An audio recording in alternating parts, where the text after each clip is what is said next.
Good afternoon. I was recently reading Jesus' Sermon on the Mount, and a particular verse caught my eye. This is from Matthew 5, and it's verse 9. All of us have heard it, but listen once again to it.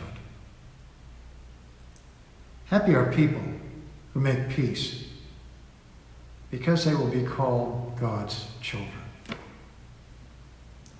When we think about peacemakers, we think about, someone between warring nations drawing up a treaty and causing people that have been at each other's throats, so to speak, for decades to shake hands and find some kind of common ground and not go to war with each other. Well, peacemaking is more common than that. It's something that happens each and every day in our lives. I recall years ago working in a garage. One of the people there just loved to stir the pot. He thought it was funny.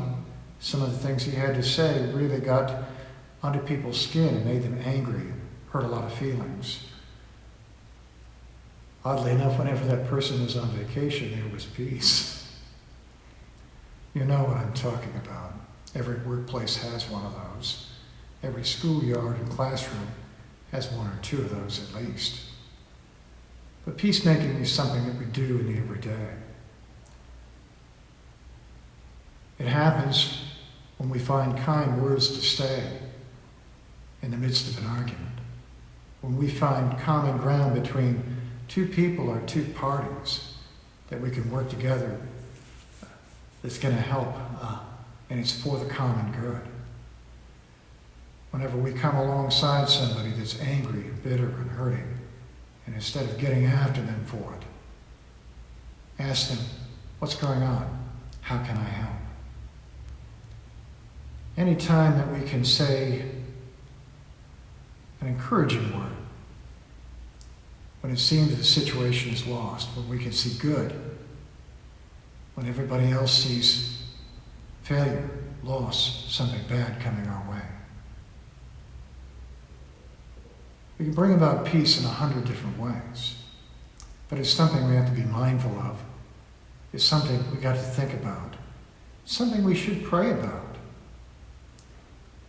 Sometimes it's just as simple as saying, I see a situation here with an awful lot of drama, awful lot of anger, awful lot of anxiety. And saying to yourself, I'm not going to enter into these things. Rather, I'm going to have the goals in front of me and keep going after them. And eventually people see that happening and see the good coming about. And peace is almost something that can be catching in that situation. It happens in the schoolyard. It happens out in the workplace. It happens in our homes. And it can happen in our neighborhoods if we model peace, if we strive for it. You'd be surprised how quickly it spreads. And people will recognize that person over there, you're a peacemaker. I wonder what it is inside of you that makes you a peacemaker. It won't take long before they find out that you're a child of God. We're all called to make peace in what we do, in who we are, in what we say, and where we go. May peace be yours. Amen.